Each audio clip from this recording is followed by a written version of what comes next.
this year. He knew that for me, all of this started in 2001 when I was crowned Junior Miss Wheelchair Tennessee. And I brought my tiara and sash just to show you. But, even then, I knew that we were all part of something bigger. And I really, really wanted to come back and go through this process again. And then last year, I was titleholder. And I was awarded Miss Wheelchair Tennessee People's Choice and Best Speech this past year. My platform for this year was the importance of resources and finding your way to shine. And the reason I picked that platform is because I'm a cancer survivor and a wheelchair user. So my resources throughout my life have gotten me through some of the hardest things I've ever been through. So, and I just wanted to use my reign as a way to pay that forward. So, during my reign, let's go back a little bit so I can remember my numbers here. I had 35 speaking engagements or appearances. I did 14 adaptive YouTube videos. I was also accepted onto the Mayor's Committee for People with Disabilities, and that's actually going to become a longer term thing. It's going to be a two-year term. I was also featured on mobilewomen.org, untoldproject.org, and the Christopher and Dana Reeves Foundation website, as well as other local media outlets. I also had, I did a podcast with ajnashville.com. They focus on veterans issues, and since I'm married to a disabled veteran, they asked me to come speak about the adaptive housing grant that's out there for disabled veterans and their families. So I shared a lot of information about our personal experiences and kind of the requirements that come with making a house adaptive. So I also did a local access TV interview with NECAT, which is Nashville Education Communications Arts Television. And this is actually part of a sports camp, a sports TV camp. And it was 100% ran by kids with disabilities. And they got to learn everything from interviews to getting behind the camera and learning how to run the camera from a wheelchair, or how to do an interview if you have a hearing impairment. And so actually the girl that interviewed me, she had a hearing impairment, and we had a translator to kind of bridge that gap. So I did a radio interview with Project Blitz, and then back in my hometown, I did a couple of different newspaper interviews. So there's some of the pictures of some of the things I got to do. And my hometown was really, really supportive. I felt like they were contacting me, once a month to come and do interviews. So don't be afraid to reach out to your local people, because they're probably going to be some of your biggest supporters. So some of the speaking, I did a lot of speaking to a lot of different groups this year. I did 2 college classes, and actually Andrea did one of them before I did, but there was one at MTSU that was it's called Social Work for the Disabled, and we pretty much have an open invitation every year. So if you become the title holder, that might be an opportunity that you can take advantage of. I also went to UT Health Science Center in Memphis, and that was with a whole bunch of PT and OT students, and I just kind of got to share my experience as far as going through PT growing up and some of the things that I appreciated or whatever, just to kind of give them feedback and help them become better in their field. And then I went to several schools. I did lots of reading and Q&As because kids are so curious and they just want to know everything. So I did a reading Q&A and then went to a couple of elementary schools, and Liberty I don't think is in here right now, but she and I actually went to Miss Wheelchair Tennessee 2014 school, and we did a thing. Spoke to a bunch of classes that year, or at that school. So, let's see. So you can see we had pretty much every time you go to any elementary school, you're probably going to be dealing with a couple of hundred students generally. And the bottom picture here actually was scheduled to only speak to one class. And after the other classes started to hear about me, pretty soon it went from 30 students to almost 200 students. So a lot of times these things can become a lot bigger than you realize. Some of the other things that I did, actually, one of the biggest, most meaningful ones to me actually had nothing to do with being in a wheelchair. I felt led to speak at the Nashville Rescue Mission to the women in the Drug and Alcohol Life Recovery Program. And that sounds really random, but it was something that was laid on my heart, and I kind of just felt I was given my story and my platform for a reason. And so I really just went and spoke to the women, shared my story, and offered encouragement because, we all go through hard times, and you can find positive in all of it. So that was kind of the message I focused on with them. One of the early things that I kind of got thrown into, I had no experience with government issues in the beginning. I scheduled a meeting with Nashville's mayor, and all of a sudden they're scheduling me to meet with pretty much all of Metro's special events team. So I ended up with that meeting. I had mayor's office, fire department, police department, public works, and transit authority. And I got to talk to them about improvements that could be made for special events, New Year's Eve, CMA Fest, 4th of July, and just minor things they can do to make the process easier for people with disabilities. Things like making it the accessible porta potty be just a little closer to the accessible platform. So let's see. Another thing, Liberty and I went to the Civitan Club in Chattanooga, and we just kind of shared about the Miss Wheelchair Tennessee organization and what we've been doing. And they actually have been sponsors of this organization for a really, really long time.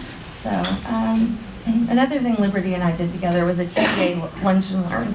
And that was pretty soon after we got crowned. We had maybe only been crowned about 3 weeks when we had this one. So we let them know how they could get involved and help out.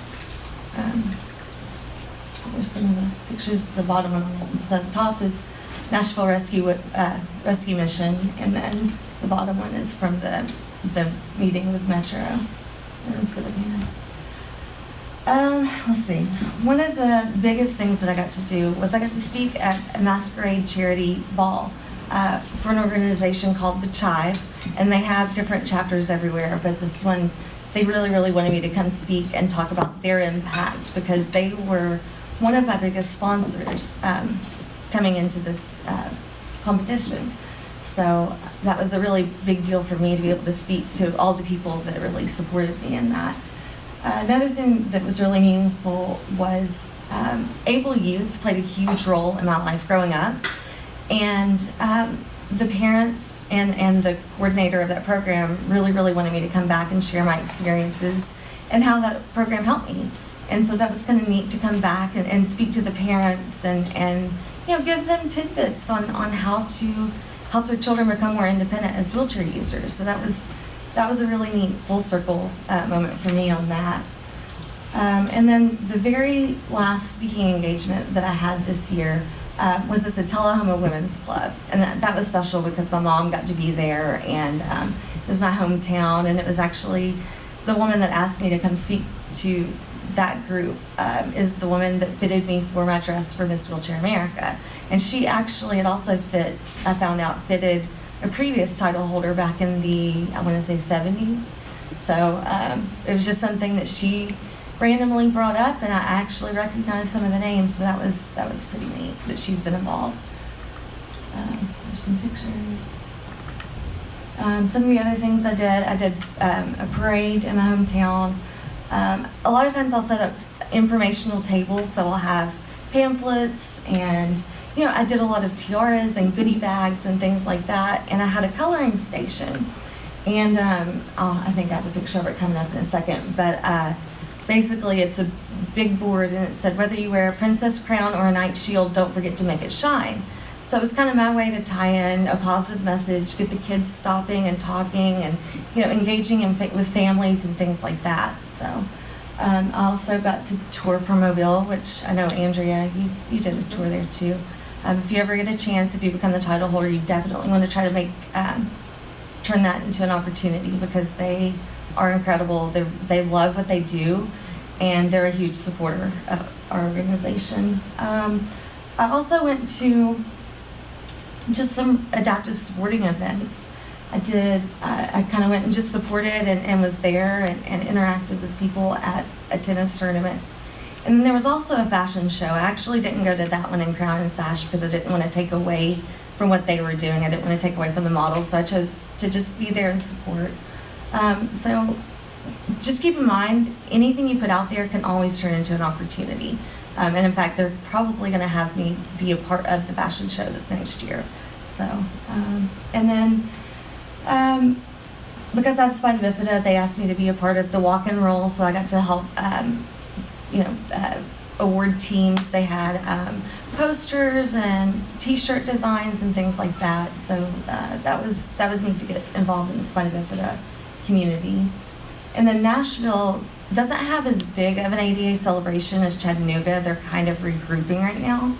But a friend of mine was actually honored at the ADA celebration this year, and even had John Stamos and Aunt Becky, Lori Laughlin, or whatever her name is. They actually showed a video of them congratulating him personally. So that was pretty neat to experience. And then one of the last things I did this last week, was Go Fest. And if you get to go to a Go Fest, be prepared to meet more people than you ever imagined at an event. I think they said that it was estimated there were 10,000 people there that day. And I know Andrea ran out pretty quick on her year, so I kind of took her advice and kind of expanded, but I still ran out of activities and things. About lunchtime, I barely made it past probably 1 o'clock or so, yeah. So just kind of think about how many people you think might be at your event and try to plan based on that. So there's some pictures. And Cindy came out and saw me at the Spina Bifida Association walk and roll. Let's see. That was the ADA celebration, and then those bottom two are from last week. So, Liberty and I also went to the Siskin Early Learning Center. I can't remember what all that they actually do, but they definitely focus on an adaptive environment. They have a completely accessible playground, so that was kind of neat. After we hung out with the kids, we got to go play on the playground ourselves, so that was a really neat experience.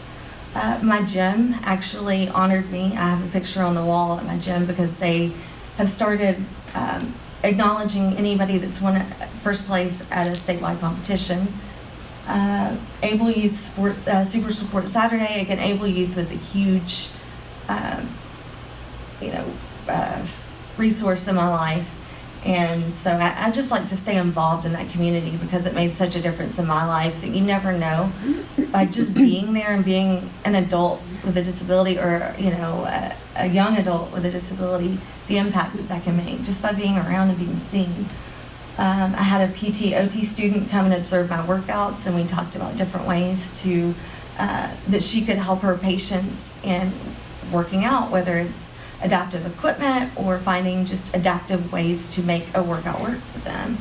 And my big fundraiser for the year was a music and comedy event that I did in Nashville at Zany's, and that was really special to me because I got to feature artists that I've worked with through my website, Shine on Music City, and also the comedians that are regulars in Nashville.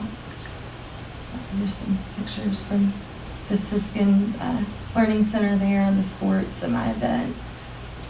And I also did silent auction and raffle items. So that's one thing I'll say too, is think about fundraiser ideas. If you do become title holder, you are going to want to raise some money. So just start thinking about different ideas. Write everything down. Write all your speaking engagement ideas down, and just start taking them one at a time and contacting people.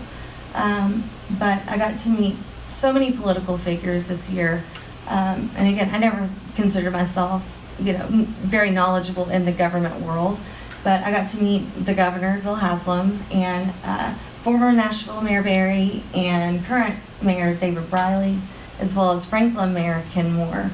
And Ken Moore actually, back in the day, was an orthopedic surgeon. So that was kind of interesting. I didn't even know that about him, but he was really excited to meet me and learn about the program too. So there's some pictures of that. We actually were at a random event one night and got to meet the Speaker of the House, Beth Harwell, and Senator May Beavers, and those two ladies are phenomenal. And they were so excited to know about the program too. So, and one of the other people I have to give credit to was former Chief Deputy Clerk Alfred DeGraff and Reed. Wes works for government, and he started to tell his boss about my plans for the year. And next thing I know, I had a meeting with this guy, and he connected me to all the government things. He gave me a whole list of contacts of who I could reach out to make my year, the best that I could. So, yeah, and again, the important part of this is to make this year your own. Don't worry about necessarily who did what before you, but use that as a way to grow your year. You don't have to do everything that I did or Andrea did, and just find what works for you, find what makes you shine, So that's really what I did. Because I had been junior, I knew that if I ever got the chance to serve as, Miss Title Holder, I wanted to do as much as I possibly could this year and meet as many people as possible. So, let's see. So I'll just give you some tips. Again, I've kind of mentioned some of this already, but make a list of possible events or goals that you might have. I mean, there are things I didn't get to do in the amount of time that we have as title holder. But it's good to put that out there, and you never know if you mention something in passing what that can turn into. Make a to-do list for every event. I have kind of a running list of things, every event, basic things, my crown, my sash, maybe bathroom supplies, whatever it is, and just keep that up to date because it helps you stay on track. It helps you stay a little bit more organized for every event. And plan to come early to everything because you never know if you're going to run into an accessibility issue or you can't figure out where the elevator is, or maybe they are having you meet somewhere different than what you thought. So always keep that in mind. And just get involved in your community. There are so many options out there. There's so many different ways to reach people. And we have an incredible platform as title holders to reach and have people hear our voice. So just take what you've got. I mean, you were given this for a reason, and you want to make the best of it. You want to have a social media presence. Andrea already kind of touched on that a lot more. And you want to get people excited. I think as a whole, we really, really want, to see this program grow. We want people, when they hear Miss Wheelchair Tennessee, they know exactly what our purpose is, what our mission is. So, be proud of being involved in this because it is a really incredible thing. Have business cards, but be really careful about what you give out. I actually had an incident where somebody contacted me that I had no idea originally how they got my information, and I'm pretty sure they got it from social media. So just remember, everything that you put your name on that's public, anybody can see it because it's public. So take lots of pictures. That's one thing. I've had my little personal photographer and videographer this year, but once this is all said and done, all you have left are your memories and your photos and your videos. So you want to take as many as possible.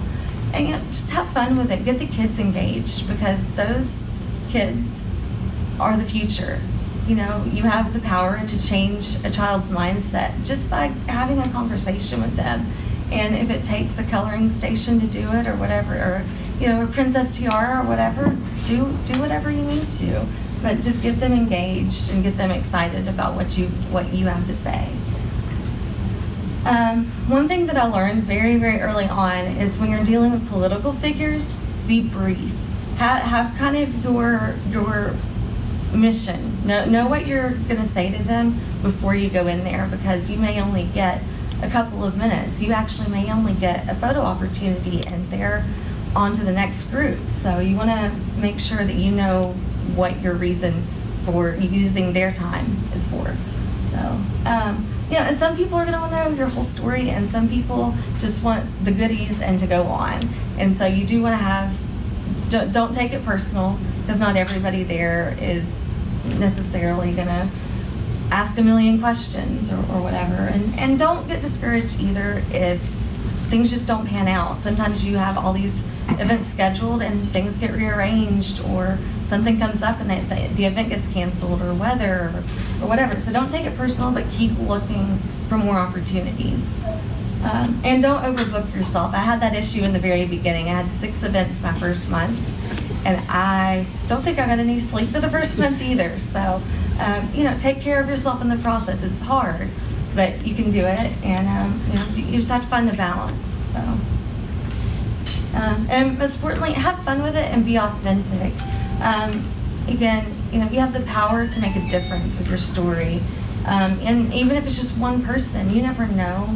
You may change a child's life because you had a conversation with their parent about things that they can do to help their child. So just remember that every conversation that you have is potential to be really important to that person.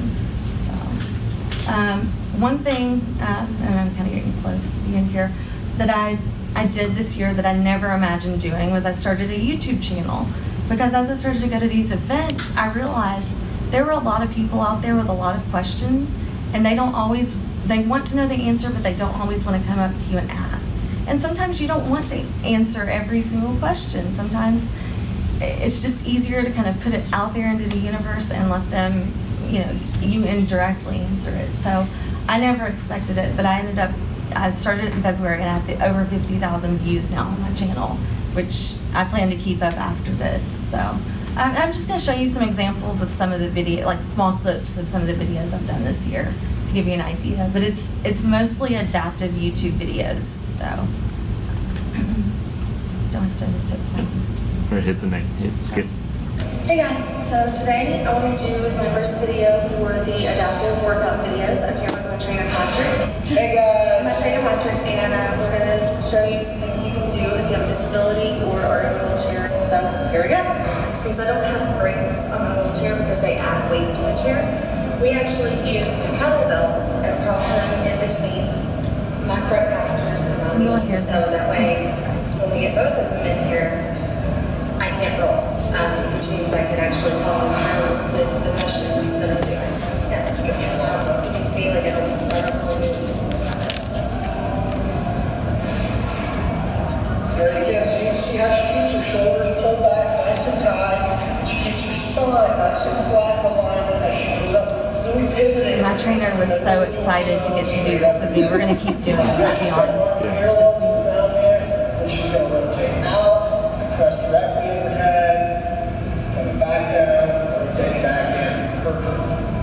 Yeah, you'll notice the heavier the weight, I'm a little bit stronger on my left side than my right side. Yep. So you'll notice when I do this. So that gives you an idea of kind of the YouTube. So I'm starting a series of adaptive workout videos now. I've done 2 or 3 now. And, just different tips. And if you want to watch full videos, obviously you can go to my channel. But I'm just going to go through some of these. Today, I want to show you guys how to replace or take out your bearings and your front casters of your wheelchair, of your manual chair. So you can either put new ones in or take them out and clean them and put them back in, depending on the life of the bearings. Is that your trusty assistant? First of all, She's my little buddy. She's in half my videos, I think. So we want to go. And a lot of times on these videos, I had never even done any of the stuff myself. So this is actually a really fun learning experience for me on some. And you want to be careful because there is a spacer in between. I took the Allen wrench and I'm pushing. This is really gross, but there's a lot of dog hair, my hair, and who knows what else inside here. So it's not now we're to the point where we need to actually get the steering, which is this piece right here. She's a These are hand. the new ones out of the wheel. All right, I'm going to take the hammer on top of the bearing tool. You can tell I clipped these down because she changes. It came out pretty easy that way. Put the first one in, and then you put the other, one of the other bearings on top of that. He's bored. Like that. So now I've got both bearings, one on each side, with the bigger spacer in between. So you want to line up the bolt with the hole that you had it in before. We're going to flip that around to the opposite side, and we'll put this bolt in on but this is real life. This is part of wheelchair maintenance and being independent and all of that. Okay. So again, I did a lot of different things. One of my videos, not this one, but I think it's coming up in a second, has had over 13,000 views.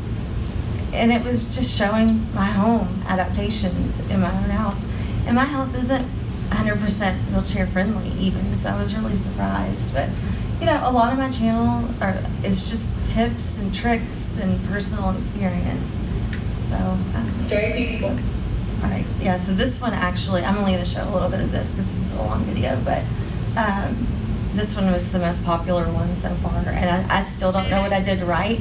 I would love to duplicate this for every video, but my big thing is just being really descriptive in these videos, just to give people an idea of all the possibilities of what they can do to make their lives a little bit easier. So. There's probably so many people that need to do this for their home or know someone else that Right. needs it done. Our This is really deck. So fun. basically, our deck is 6 feet high from the ground up. Yeah, so basically on that one, on this one, I go through 75-foot long ramp total. the ADA For every regulations to make it accessible, how big your turnaround on your ramp has to be, or a turnaround. yeah, how big your shower needs to be, and things like that. So, Level of ramp going up. and I'm sorry the video or the sound's quiet on this, Make it but to where our door opens out. It's going to be easier for us to get in and out of the doorway of the ramp. Now we're in our master bathroom, and I just kind of wanted to show you some of the things that we had to have done. So we had to have space to get up to the toilet, and that's basically so you can transfer on and off the toilet safely. And we also have a grab bar right here that you can hang on to. We had to have a 4x4 roll-in shower. We went ahead and remodeled our closet. The main thing I wanted to show you was the level that my shelves are at. And so since we had to remodel anyway, we went ahead and had our shelves lowered so they're easily accessible, and then we still have room to stack other clothes and suitcases or whatever on top. And so now we're in our garage. And I just kind of wanted to show you what we did a little bit different. It's more than just a little standard ramp. And in fact, actually this one is a little bit steeper than ADA compliant. We just didn't really have the room for the length of ramp that we needed to be ADA compliant. But so I'm going to I come want to down. show you all this part. I want to show you the full clip because I want you to see some of One of the things that we had added, it's a little bit extra beyond just a typical ramp. So what we did is we've got this little door right here, and we've got just a little latch, and it opens up, and we can take our bags and sit it right here. So back here, and then you can shut the door. And then you can go back up to the top of the ramp, and all of your stuff is there. So that was really just So, and that's why I wanted to show you because I felt like that might be helpful to somebody here. One of the coolest videos I got to do, and again, I wanted to shorten a lot of these clips because a lot of them are 20-minute videos in the grand scheme of things. But this one was really neat because I contacted TSA, did not think that they would even kind of take it seriously, and they were really excited because there's a program called TSA Cares, and I'm going to pass out the cards for this, but they basically help you if you have a disability and you're flying. So they can meet you outside of the airport, they can take your bags, all the way to the gate, they can help you handle all of whatever you need basically. Yeah, and so what you do is you contact them 72 hours in advance, and they can help you out. And they apparently, because of where it was on the TSA.gov website, they weren't getting a lot of people. Contacting? Right, they didn't have a lot of people that knew about their program basically. So they were just as excited about helping me as I was that they wanted to help. But they went through and we did an entire video of what to expect when you fly. So everything from the moment you get into the airport to getting in an aisle chair or getting on the plane or whatever the case may be. And they were awesome. I had 6 people with me the whole time, and they even did a little mock-up airline ticket for me. you know, and so we did the whole process. It was really It used to neat. be such a big hassle. to Yeah, fly. and they make it easier. So I wouldn't fly. It Right. just- Well, see, and that's what I've learned this year too, is a lot of people are afraid of what they haven't experienced. And that's why I wanted to do these videos. I wanted to kind of take kind of the fear factor out of it. And honestly, that's been the most rewarding part of these videos. That's why I want to keep doing this beyond this year. So I'm just going to play this so you all can kind of see this part too. Today, I kind of wanted to cover a different subject, traveling, specifically air travel if you are a person with a disability. So what I personally do is I keep a running list of things that I might need. So I keep kind of a basic list of the toiletries. You want to make sure you have medical supplies, medications, and things like that you need. So I keep a running list on my phone, and as I'm packing, I put a check mark next to it in my phone. So right now, I've got a suitcase, and I also have my backpack. You can hook it onto the back of your chair. That's what it's designed to do. Kind of like that. You're good to go. And then the next thing I want to show you are the straps that I use. This is the first one. It's a Velcro strap. It works great if you have a handle on the side, which I think most suitcases do. The only downfall on this one is that it tends to pull to the side a little bit. But as you can see, it works pretty good. It's not great at taking corners, but if you take your time, it works fine.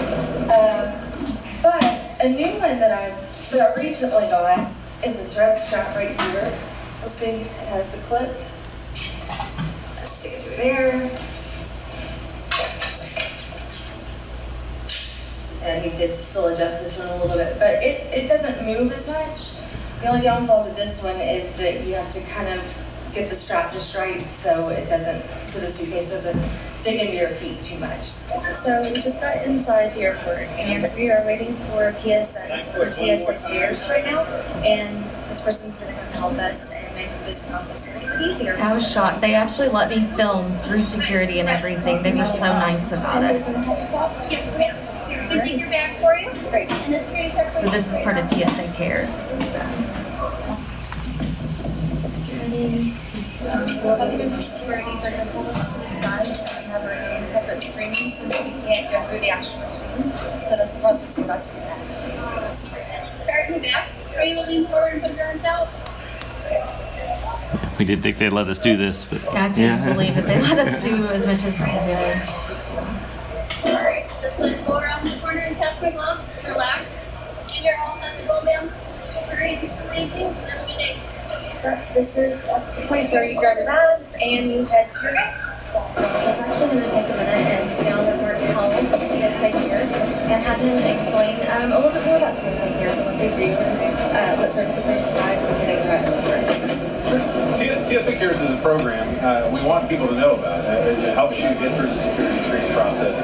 If you have any kind of disability or a special screening procedure or consideration, we want to know about it, and we can prepare ahead of time and make sure that the process is really easy for you.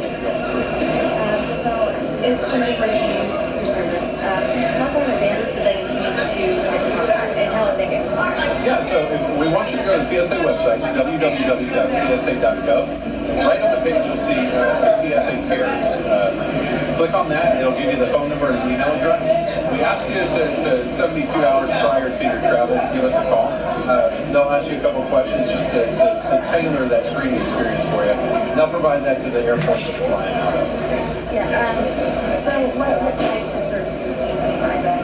So we have trained passenger support specialists at every airport. When you call it the TSA Cares program, they're going to relay your information onto them. They're trained to work with folks that have different disabilities or special screening considerations. It could be wheelchair, it could be kids with autism or behavioral disorders. A lot of different things are covered. If you have medical electronics that you need to screen, medications, they can help with that as well. So the whole gamut of things in terms of special screening. Oxygen tanks are another one as well. So they'll take that information for you and really kind of tailor a screening experience for you when you're coming through the screening. At our gate, we're going to go through the process of what to do to get ready to get onto the actual plane. Good morning, how are you doing today? I see you're going to Charlotte.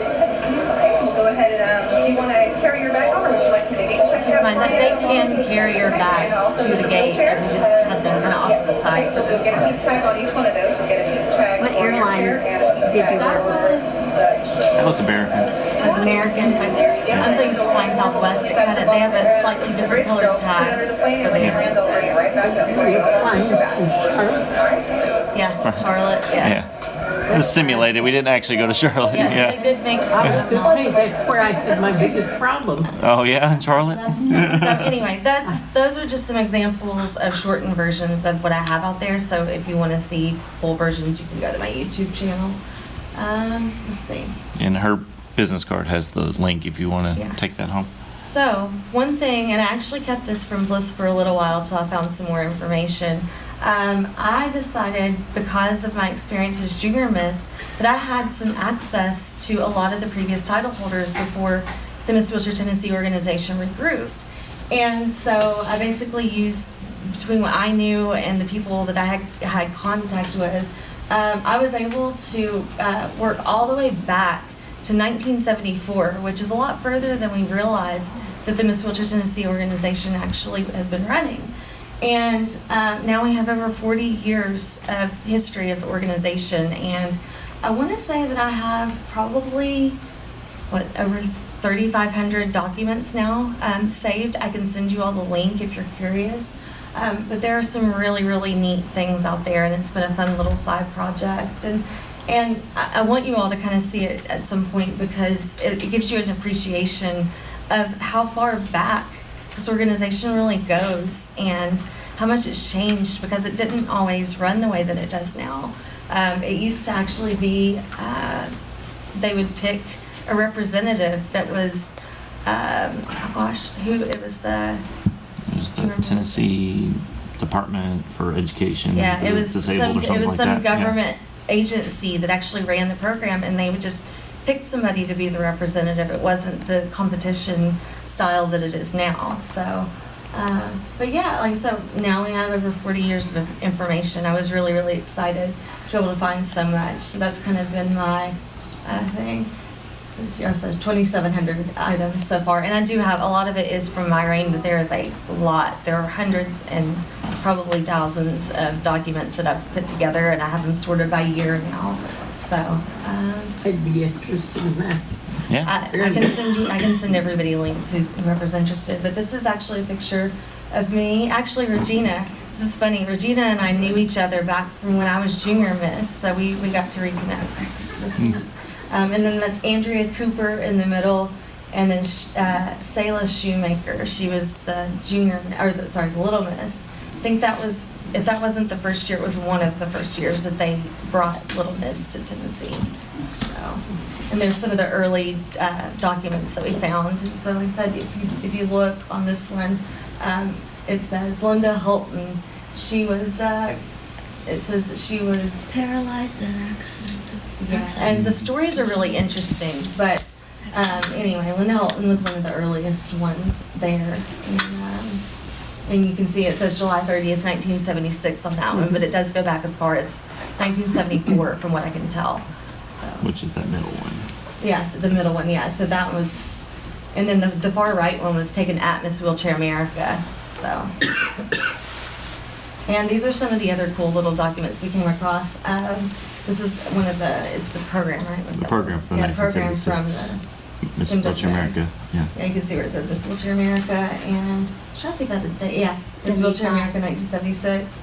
Yeah. The pictures then- from the 75. Okay. Yeah. Yeah, and then the 1975 pageant, and we know for sure that there was a Tennessee representative then too. So, but that's pretty much it. I don't know how much time do I have left? So it's 10 till. Yeah. Yeah. 10 minutes. That's pretty much. I have two questions. About how much did your fundraiser bring in? Let's see. 1,400. Was it 1,400? Yeah, 1,400. But I also did online funding through Indiegogo or GoFundMe. I did a couple of those, and I had a couple of items that were left over from my music and comedy event, so I put those online, and people bid on those, and I was able to raise a little bit more that way. And then also the bracelets that I had out of them basically now, but pretty much anybody that donated, that was kind of my gift, thank you gift for supporting me. So that's been kind of neat to see those floating around throughout the year too. I've probably given out 1,500 of them over the course of a year. And a lot of them were gone this past weekend at Go Fest. So The Yeah, fashion show, is that a fashion show? Are the models in wheelchairs? it's all shapes, sizes, ethnicities. They had, I'm trying to remember, they had an amputee, that's wheelchair users. And who Two puts that covers. on? Her name is Alicia Searcy, and I'm actually hoping to get her involved because I think she would make a really great addition to this for future years. But she's got a lot on her plate right now.